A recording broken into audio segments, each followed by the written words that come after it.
How to crack the interview to come to Israel? What questions are mostly asked in the interviews? So hello everyone and welcome back to my channel Anju Vlogs. आज का video पिछले video से ही related video है. ये video में मैं बताने वाली हूँ how to crack the interview to come to Israel. कैसे कैसे क्वेश्चंस पूछा जाएगा, क्या क्या होगा, किस टाइप का क्वेश्चंस पूछा जाएगा, तो ये वाला अपने एक्सपीरियंस के थ्रू मैं आप लोगों को बता रही हूँ. सो वीडियो पूरा देखिएगा और क्या कमी था या फिर क्या और ऐड करना चाहिए या अगला वीडियो किस में बनाना चाहिए वो भी कमेंट में बताइएगा. और पिछला वीडियो में भी अच्छा सा व्यूज़ आया है, आई होप आएगा और भी. सो उससे पहले प्लीज़ चैनल को लाइक सब्सक्राइब कर दीजिएगा, कमेंट बाद में कीजिएगा वीडियो देखने के बाद. So let's begin the vlog. So first of all तो सभी इंटरव्यू में ही पूछा जाता होगा, ये तो सारे इंटरव्यू में पूछा जाता है अबाउट योर सेल्फ. आपके बारे में बताओ, tell me about yourself, tell me something about yourself, like that. So आपको ये तो बताना ही पड़ेगा. एज वेल एज उन लोग जब मैंने फॉरेन कंट्री के लिए और जगह में तो इंटरव्यू नहीं दिया है, लेकिन मैं बस पर्टिकुलरली इसी कंट्री के बारे में, वो भी केयर गिविंग फील्ड के बारे में ही ये वीडियो बना रही हूँ. बाकी कंट्री के बारे में और अदर फील्ड के बारे में ये वीडियो नहीं है, बस केयर गिविंग फील्ड का वीडियो है ये. Okay. So first of all तो आपको अबाउट योर सेल्फ पूछा ही जाएगा, क्योंकि ऑफ कोर्स वो लोग पूछते ही है हर एक इंटरव्यू में ही.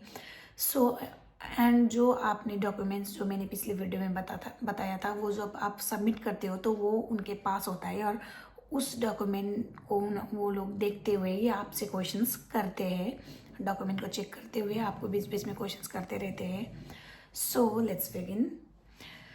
योर अबाउट योर सेल्फ तो मैंने अभी बता ही दिया. इसमें क्या क्या आता है अबाउट योर सेल्फ में? इसमें सारे डेट्स आते हैं, like your date of birth, when you pass class 10, when you pass class 12, about your qualification, when you join your job, पहले क्या करते थे या पहले कहाँ पे काम किया था या कब ज्वाइन किया था, कब छोड़ा था, इस टाइप का डेट वगैरह. एक्सपीरियंस सर्टिफिकेट में जो डेट है ज्वाइनिंग और एग्जिट का वही डेट मैच करना चाहिए, तो ऐसा टाइप का क्वेश्चंस पूछा जाएगा. आपका क्वालिफिकेशन के बारे में, आपके घर में कौन कौन है, कौन क्या करता है, लाइक दैट ऑल्सो भी पूछा जाएगा.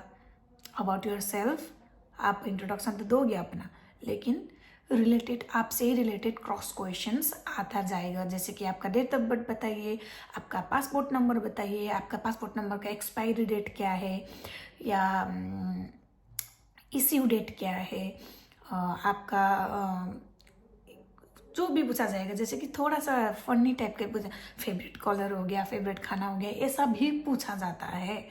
इंटरव्यूज क्या है, इट्स लाइक कम्युनिकेशन.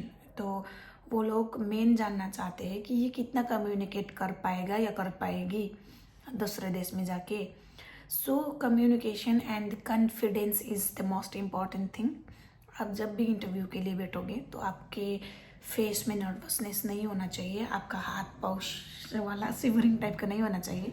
हाँ, पहले जाने से पहले बहुत ज़्यादा लोगों का बातें, हर एक तरीका बातें, अलग अलग बातें, अलग अलग ओपिनियन सुन के थोड़ा सा डर नर्वस तो होता ही है, लेकिन आपको वहाँ पे एकदम काम रहना है. कैमरा पे एकदम फोकस करके देखना है. वहाँ पे कंप्यूटर होगा तो कैमरा पे फोकस करके देखना है. आपका वो जो हेडफोन है, माइक्रोफोन लगाया जाएगा स्पीकर वाला. तो कभी कभी क्या होता है, टेक्निकल इश्यूज आ जाता है, साउंड नहीं आता है, तो वो प्रॉब्लम भी होता है. तो उस प्रॉब्लम की वजह से बहुत सारे पासपोर्ट ब्लैंक भी आया है, मैंने सुना था. आया ही ये मैं नहीं बता सकती, लेकिन ऐसा कुछ मैंने सुना था. तो जब भी साउंड ना आए तो क्या होगा, वहाँ पे आप लोगों को इन्फॉर्म करना पड़ेगा सबको कि साउंड नहीं आ रहा है या एरर हो रहा है, वो बताना पड़ेगा. ठीक है. सो ऐसा क्वेश्चंस पूछा जाता है कम्युनिकेशंस के लिए, क्योंकि पता ही है आपको, अगर आप किसी बीमारी के साथ रह रहे हो जो अलोन है और आपको बाहर जाके कम्युनिकेट करना है, कुछ पूछना है, एम्बुलेंस बुलाना है या फिर कुछ हो गया इमरजेंसी में, तो बुलाना ही पड़ेगा ना, बाहर जाना ही पड़ेगा. तो उस वक्त आप कैसे बोलोगे, आपको पास तो कॉन्फिडेंट होना चाहिए ना. तो ये चीज़ ज़रूर चेक करेगा इंटरव्यूअर, आपके पास कॉन्फिडेंस है ही नहीं, पेशेंस है कि नहीं, ये चीज़ बहुत मायने रखता है। सो क्वेश्चंस पे आगे बढ़ते हैं। आपका पेरेंट्स का details, birth, date of birth हो गया, अगर आपके पेरेंट्स अगर डेट है तो डेट ऑफ डेथ हो गया, रीज़न हो गया, क्यों, किस लिए, क्या हुआ था, कैसे हुआ था, कब, ऐसा टाइप का पूछा जाएगा। डेट्स मोस्ट इंपॉर्टेंट है, पेरेंट्स का डेट ऑफ बर्थ और date and reasons. So another thing is about your experience certificate. मैंने पहले ही आपको बता दिया कि कब ज्वाइन किया था, काम कैसा था और क्यों छोड़ा, why did you live your job, के भन्छ क्यों काम छोड़ा, या फिर वहाँ पे कितने साल तक किए थे और इतने साल तक किया तो क्या हो गया, ऐसा टाइप का कम्युनिकेटिव क्वेश्चंस पूछते रहते हैं। सो another thing is about your NOC, PCC, domiciles आपने कैसे बनाया, डोमिसाइल सर्टिफिकेट आपने कैसे बनाया, डोमिसाइल सर्टिफिकेट का डेट क्या है, issue, date of issue, PCC का इश्यू, डेट ऑफ इश्यू क्या है, ये सारी चीज़ें भी पूछा जाएगा। ये जो चीज़ें हैं रेयरली पूछा जाएगा। डोमिसाइल का डेट या फिर पासपोर्ट, पीसीसी का, ये रेयर है। लेकिन इंपॉर्टेंट क्या है, आपका डेट ऑफ बर्थ, आपका पेरेंट्स का date of birth, date of death, ये पूछा ही जाएगा हर एक कैंडिडेट को। लेकिन ये डोमिसाइल वगैरह का डेट है जो कभी कभार 1000 में से 3-4 लोगों को पूछा जाता है। एनओसी देखते हैं वो लोग, एनओसी देख के आपका डिटेल्स, और चीज़ एनओसी में तो लिखा होता है आपका पेरेंट्स का और आपका डिटेल्स, तो उससे रिलेटेड भी बहुत सारे क्वेश्चंस पूछते हैं। फॉर एग्जांपल मेरा क्या था, मैंने एक गलती किया था, फादर का अनएम्प्लॉयड डाला था और मदर का हाउसवाइफ और मैं। तो क्या होता है कि उन लोगों को क्वेश्चन आया कि फादर भी अनएम्प्लॉयड है, मदर भी हाउसवाइफ है, तो इनके पास पैसा कहाँ से आता है, ये कमाता कैसे था। तो इसीलिए मुझे उन लोगों ने बहुत डाउट किया, बहुत सारा इस रिलेटेड मुझे बहुत क्वेश्चंस पूछा। लाइक अनफॉर्चुनेटली आपके मदर को कुछ हो जाए तो दिवाली पास में, तो अगर दिवाली के टाइम पे आपके घर वाले पूछ रहे हैं आपको, लाइक बुला रहे हैं, आपको याद कर रहे हैं, तो आप क्या करोगे, ऐसा टाइप का सिचुएशन बेस। लाइक अगर दिवाली है, दिवाली में बहुत आपके पेरेंट्स आपको मिस कर रहे हैं, आपको बुलाएंगे, तो क्या करोगे। अनफॉर्चुनेटली आपके फादर या मदर को कुछ हो जाए, ऐसा ना हो लेकिन फिर भी कुछ हो जाता है, तो आपका क्या करोगे, ऐसा टाइप का क्वेश्चन। और कौन देखेगा आपके जाने के बाद, कौन देखेगा अपने पेरेंट्स को, ये सारी चीज़ें पूछा जाता है एनओसी को देख के। तो मैंने एक गलती क्या कर दिया था, कौन देखा था और इनकम कहाँ से आ रहा है घर में, क्योंकि मैं तो अभी ट्रेनिंग था, ये सब कर रहा था, तो उस वक्त तक किसने आपके घर को देखभाल किया, पैसे कहाँ से आया, ऐसा टाइप का मुझे क्वेश्चन पूछा गया था। ये मेरा गलती क्या है, अगर, क्योंकि आप लोगों को पता है गांव घर है हम लोगों का, गांव घर में तो घर में वो क्या बोलते हैं, बकरे पाल के भी हो सकता है, काऊ पाल के घर पे, वो चिकन वगैरह पाल के, क्या बोलते हो हिंदी में उसको, मुर्गा, हाम्रोतिर भन्छ नि कुखुरा बाख्रा पाल्ने गाउँमा हिँड्ने मान्छेहरू हुन्छ, त्यस्तो लेखेको भए चाहिँ हुन्थेछ। But farmer, if you write farmer तब भी थोड़ा बहुत सेंस होता, लेकिन मैंने बिल्कुल ही अनएम्प्लॉयड लिख दिया था, तो वो मेरा एक गलती था। लेकिन मैंने अच्छे से उनको जवाब दिया, तो मैं इंटरव्यू क्रैक कर पाई। तो आप लोगों का जो भी है वो थोड़ा सा सोच के एनओसी में डालिएगा, पेरेंट्स का ऑक्यूपेशन जो है जेन्युइन है वो डाल सकते हैं। मेरा भी जेन्युइन था, लेकिन घर पे तो थोड़ा छोटा मोटा होता ही है ना, तो उसके लिए हम फार्मर लिख सकते हैं। मैंने नहीं लिखा था, इसीलिए मुझे डाउट किया गया था। सो another thing is medical related question, जैसे कि आपने मेडिकल कहाँ किया, आपका मेडिकल कितने टाइम पे, कितने घंटे में, कितना आवर्स लगा मेडिकल होने में, क्या किया, मतलब कैसे कैसे चेक हुआ, क्या हुआ, एक दो कुछ चीज़ें पूछा ही जाएगा। Like how many hours did you spend in your medical, did you test your urine, like that, ऐसा क्वेश्चंस पूछा जाता है। और मेरे साथ जो एक कैंडिडेट थी, वो मुझसे बड़ी थी, उनको पूछा गया था कि how many time you spend in your medical, तो उन्होंने कहा 1 आवर, क्योंकि 1 आवर ही बोलना है होता है। लेकिन उनको क्वेश्चन घुमा के पूछा गया, 1 आवर तो नहीं लगता है, क्या क्या 1 आवर में क्या ये हो सकता है, ऐसा टाइप का क्वेश्चन पूछा गया। उनको अपने आंसर में कॉन्स्टेंट होना था कि नहीं, मैं जल्दी गई थी सुबह और मेरा जल्दी हो गया, तो 1 आवर में मेरा जल्दी जल्दी हो गया, वहाँ पे खाली था, ये सब भी बोल सकती थी। लेकिन उन्होंने कहा, वो थोड़ा सा नर्वस हो गई क्योंकि इंटरव्यूअर क्वेश्चन ही ऐसा पूछता है। तो वो क्या बोलने लगी, नहीं नहीं नहीं नहीं 5 आवर्स। तो वहाँ पे 2 आंसर हो गया। पहले उन्होंने बोला था 1 आवर, फिर बोल रहे नहीं नहीं 5 आवर्स, फिर बोल रहे 1 आवर। तो ये गलती की वजह से उनको वहाँ से निकाल दिया गया और बोला गया कि गो कम विद इन 10 days और कम आफ्टर 10 days बोल दिया गया। तो वो बहुत नर्वस थी, वहाँ पे बाहर निकल के एकदम अपसेट बैठी हुई थी। तो ये गलती नहीं करना है।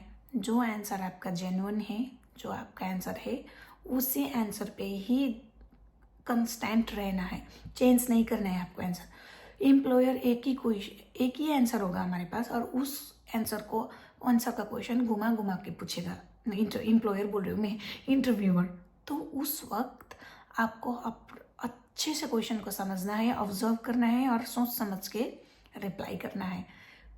आंसर में चेंजेस नहीं आना चाहिए, जो अभी मैंने एग्जाम्पल दिया वैसा वाला बिल्कुल नहीं करना है। Another thing is situation based question. ये तो आपको अच्छे तरीके से ट्रेनिंग सेंटर में हर एक सिचुएशन का सिखाया जाएगा, जैसे कि what will you do type का। आप जितने भी लोग दिल्ली में हैं अभी, अगर आप मेरा वीडियो देख रहे होंगे और जितने भी लोग ने करके आए हैं दिल्ली से, तो उन लोगों को अच्छे से पता चल गया होगा मैं क्या बोल रही हूँ। व्हाट विल यू डू वाला रिलेट कर पा रहे होंगे आप लोग मुझे ये वीडियो देख के। So what will you do when your employer want to go to the beach side but it is night but she want to go to the beach side. What will you do if your employer avoid to eat food? What will you do if your employee don't want to eat medicines? ये सारे question situation based question. What will you do if your employer fall down? ये सारे question पूछा जाएगा। जैसे कि आपका patient गिर गया था, आप क्या करोगे, आपको वो तो पता ही है ना, तो वो आप अच्छे से सोच समझ के जवाब दे सकते कि नहीं मैंने ये वाला। आपको अच्छे से सिखाया जाएगा ट्रेनिंग सेंटर में भी, ये मुझे बताने का ज़रूरत नहीं है, लेकिन बस मैं बता रही हूँ ये वाला सिचुएशन बेस्ड क्वेश्चन ऐसा होता है बोल के।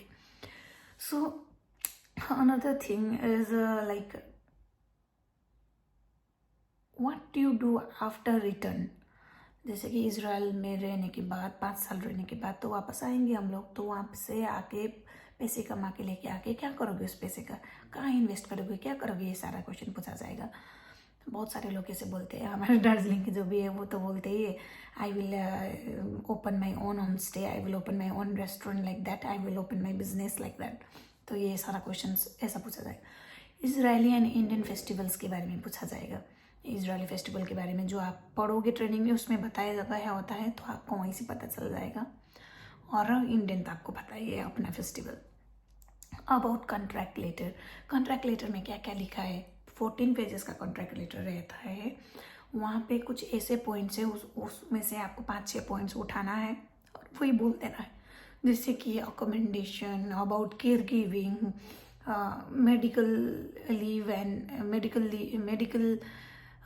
Leave and sick payment, holidays, weekly holidays, ये सारा चीज़ें मेरा कॉन्ट्रैक्ट में लिखा हुआ है, आप बोल सकते हैं ऐसा टाइप का। और उसी में फिर से आपको क्वेश्चन पूछा जाएगा कि अकोमेंडेशन के बारे में क्या था कॉन्ट्रैक्ट लेटर में, सैलरी के बारे में क्या था कॉन्ट्रैक्ट लेटर में। जो आपने पॉइंट बताया उसी पॉइंट को पिकअप करके वो लोग फिर से क्वेश्चन पूछ सकते हैं। Another thing is why Israel not another country, क्यों इजराइल जाना चाहते हो, अदर कंट्री क्यों नहीं सोचा, ये भी पूछा जा सकता है। और अगर आपका एज 25-26 से थोड़ा ज़्यादा है तो वो लोग पूछते हैं कि अभी तक क्यों नहीं किया, वाई यू डोंट गो, अभी तक क्या कर रहे थे, अभी क्यों जाना है, और अभी तक शादी क्यों नहीं किया, why did you not get married till now, ये सब भी पूछा जाता है।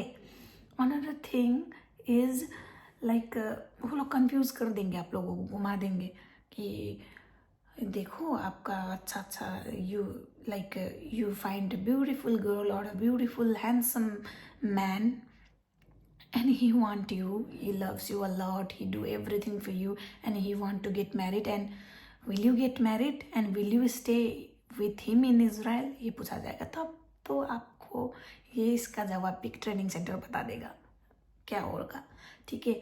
So another thing is why you are still not married. अगर आपका एज थोड़ा ज़्यादा है और अनमेरिड है तो why you still not married. और अगर आपका लाइक आप मैरिड में जा रहे, जैसे कि आप अगर मैरिड हो तो आपको पूछा जाएगा why you not your partner. अगर वाइफ है तो why you not your husband पूछा जाएगा. इस तरीके से अपोजिट जेंडर को पूछा जाता है. Another thing is about employer. Employer के बारे में हर चीज़ आपका जॉब लेटर में लिखा होगा, सब चीज़ पूछा जाएगा. एम्प्लॉयर का नेम, एज, हाइट, वेट, क्या डिजीज़ है, उस डिजीज़ के लिए क्या क्या करना चाहिए, क्या होगा, ये सारी चीज़ें पूछा जाएगा. Another thing is like normally क्या पूछा, डिजीज़ के बारे में क्या पूछा जाएगा. डिजीज़ के बारे में पूछा जाएगा तो वो होगा फीवर नॉर्मल कितना है, हाई कितना है, लो कितना है, प्रेशर हाई कितना है, लो कितना है, नॉर्मल कितना है, डायबिटीज़ हाई कितना है, लो कितना है, नॉर्मल कितना है. एग्जैक्टली मेरे टाइम पे सिर्फ नॉर्मल पूछा जाता. Normal fever, normal BP and normal blood sugar level, ये पूछा जा रहा था मेरे टाइम पे. अभी क्या है आप लोगों को पता चल जाएगा जब आप ट्रेनिंग करते हो. ट्रेनिंग सेंटर में सबमिशन वाले जब जाते हैं ना क्लास करने के लिए, तब आप लोगों को ये वो ट्रेन करेंगे, सारी चीज़ें बताया जाएगा क्या चल रहा है. How do you know about Israel in care giving. आपको इज़राइल के बारे में कैसे पता चला और केयर गिविंग के बारे में कैसे पता चला, कहाँ से आपको पता चला, ऐसा क्वेश्चन भी पूछा जाता है. और इसके लिए भी आपको ट्रेनिंग सेंटर रेडी कर देगा. लाइक सोशल मीडिया के थ्रू, फेसबुक से, यूट्यूब से, इंस्टाग्राम से हमें पता चला, हमने वहाँ पे सर्च किया तो ऐसे पता चला. ट्रेनिंग सेंटर के बारे में कैसे पता चला ये भी पूछा जाएगा. ट्रेनिंग सेंटर का एड्रेस पूछा जाएगा.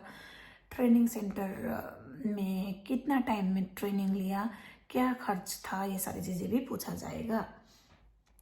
एंड ये भी पूछा जाएगा कि अभी तो इजराइल का सिचुएशन ऐसा है तो अभी तुम क्यों जाना चाहते हो, लाइक दैट. तो तब भी आप प्रिपेयर रहना उस टाइप के क्वेश्चंस के लिए भी. एग्जैक्टली क्या बोले तो एक तो सिचुएशन बेस्ड क्वेश्चन मीन्स कुछ भी हो सकता है. यहाँ पे मेरा लाइटनिंग नहीं आ रहा है, अभी तक तो अच्छा ही आ रहा था, अभी तो अंधेरा हो गया. थोड़ा धूप में आ जाऊँ तो मैं बोल रही थी कुछ भी पूछा जा सकता है सिचुएशन बेस्ड में. आप अगर ये हो गया तो क्या होगा, गिर गए तो क्या होगा, फीवर आया तो क्या होगा, क्या करोगे, शुगर वाले पेशेंट ने बोल दिया कि शुगर कंटेंट फूड खाना है तो क्या करोगे. ऐसा तो बहुत सारा क्वेश्चंस होगा सिचुएशन बेस्ड, जो आपको इमीडिएटली वहीं पे प्रिपेयर करके बताना. ये तो आसानी है. जैसे कि अगर घर पे किसी को फीवर आता है तो हम क्या करते हैं, तो मेडिसिन दे देते, या तो गीला कपड़ा यहाँ पे रख देते, वैसा वाला होम रेमेडी बता सकते. हाई प्रेशर हो गया तो कौन सा खाना नहीं खाना चाहिए, जैसे कि salt content food, salty food नहीं देना चाहिए कोलेस्ट्रॉल और हाई प्रेशर को. तो ये सारी चीज़ें आप लोग अपने से बना करके बोल सकते हैं. लेकिन जो मेन है वो क्या है, डेट आप नहीं बना सकते. जो आपके सर्टिफिकेट्स में है, जैसे कि एक्सपीरियंस हो गया आपका, क्वालिफिकेशन वाला हो गया आपका, ये इश्यू डेट हो गया, जितने भी डॉक्यूमेंट्स है उसका इश्यू डेट हो गया, ये तो आप चेंज नहीं कर सकते ना, वो आपको याद करना ही पड़ेगा. और आपका पासपोर्ट नंबर, आपका नेम, फादर का मदर का डेट ऑफ बर्थ, फादर का डेट ऑफ बर्थ, ये आपका ज़रूरी है. एक्सपीरियंस सर्टिफिकेट का डेट्स, कब छोड़ा, कब ज्वाइन किया था, क्यों छोड़ रहे हो, ये सारी चीज़ें ज़रूरी है. लेकिन सिचुएशन बेस्ड क्वेश्चन तो जो भी आएगा आप लोग अपने दिमाग से बोल सकते हो. मैंने बस एग्जांपल्स दिया है कि ऐसा ऐसा पूछा जाता है, और भी छोड़ के और भी क्वेश्चन पूछा जा सकता है. लेकिन आपको मेन इंपॉर्टेंट याद करने वाला चीज़ें क्या है, डेट्स, मेन डेट्स है. अनदर थिंग, कैसे अपीयर होना है, कैसे बोलना है, और क्या क्या बोलना है. मैक्सिमम चीज़ें तो आपको ट्रेनिंग सेंटर ही बता देगा. लेकिन मेरे तरफ से जितना मैंने कवर कर किया है मैंने आप लोगों को वो बताया है. एंड और भी बहुत सारा था, लेकिन वीडियो बहुत लंबा हो रहा है तो इसीलिए मैं नहीं बता रही हूँ. और सैलरी के बारे में भी लोग पूछ रहे थे क्या होता है, कैसे होता है, तो वो चीज़ें मैं आपको नेक्स्ट वीडियो में बताऊँगी. And related to medical also मैं नेक्स्ट वीडियो में बताऊँगी, दोनों को एकदम मिला के. ये इंटरव्यू वाला क्वेश्चन जो था ना, ये बहुत इंपॉर्टेंट था, इसीलिए मैंने ये वीडियो बनाया है. और इंटरव्यू में फिर भी कह रही हूँ, अगेन कह रही हूँ, बहुत पेशेंस और कॉन्फिडेंट होना चाहिए.